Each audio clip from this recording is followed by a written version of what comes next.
Pernah kepikiran gak sih, kalau kita makan sesuatu, bisa aja ada makhluk tak kasat mata yang ikut menikmati makanan kita? Serius, gak cuma manusia yang butuh makan dan minum, jin juga. Tapi, makanan mereka tuh beda dari kita. Bahkan, ada jenis makanan yang justru bikin mereka makin kuat. Nah, pertanyaannya, makanan seperti apa yang mereka suka? Dan apakah mungkin kita tanpa sadar udah berbagi makanan dengan mereka? Yuk, kita bahas secara tuntas di video ini. Usahakan tonton video ini sampai selesai agar nggak gagal paham.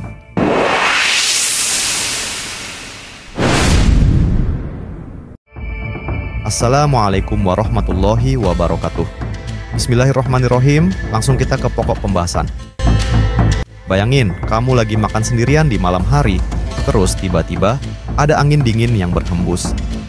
Bulu kudukmu merinding. Dan kamu ngerasa ada yang ngeliatin dari sudut ruangan. Apa mungkin ada yang ikut makan?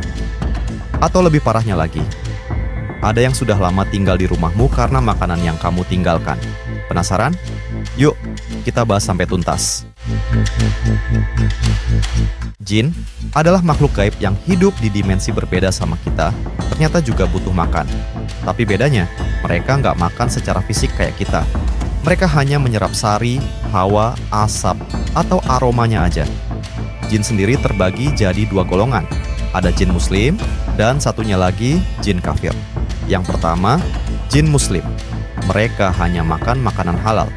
Dalam sebuah hadis, Nabi Muhammad pernah menjelaskan bahwa makanan halal untuk jin muslim adalah tulang dari hewan yang disembelih dengan menyebut nama Allah. Yang menarik, kalau jin muslim mengambil tulang itu, tulangnya bisa kembali penuh dengan daging. Dan yang kedua, jin kafir. Nah, yang satu ini beda lagi. Mereka suka makanan yang berasal dari hal-hal kotor dan najis. Dan yang paling disukai mereka adalah sesajen. Sesajen yang sering diletakkan di bawah pohon besar, di jembatan, atau di persimpangan jalan. Itu sebenarnya buat siapa? Buat jin kafir. Lebih dari itu, jin kafir juga suka makanan manusia yang dimakan tanpa menyebut nama Allah.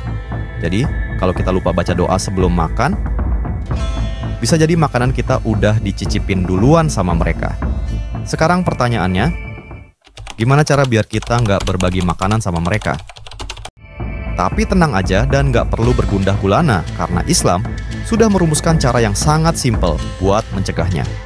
Pertama, selalu baca doa sebelum makan.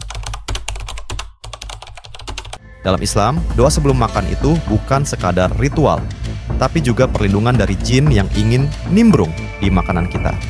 Yang kedua, jangan tinggalkan makanan terbuka semalaman. Kalau ada makanan sisa, lebih baik ditutup atau disimpan dengan baik. Soalnya, makanan yang dibiarkan begitu aja bisa jadi santapan lezatnya jin kafir. Dan yang ketiga, jangan sembarangan memberikan sesajen. Karena sesajen itu sebenarnya bukan buat leluhur atau roh baik, tapi justru untuk jin kafir yang makin kuat kalau terus diberi makanan. Intinya, kita harus lebih hati-hati dengan makanan yang kita konsumsi. Jangan sampai tanpa sadar kita malah berbagi makanan dengan mereka. Kalau kamu sendiri pernah ngalamin kejadian aneh soal makanan? Ceritain di kolom komentar ya. Jangan lupa subscribe, like, dan share biar makin banyak yang tahu. Dan sampai jumpa di video berikutnya. Dan jangan lupa untuk tetap bermanfaat buat orang-orang di sekitar kita. Hidup mulia atau mati syahid. Dan wa akhiron summa salamu alaikum warahmatullahi wabarakatuh.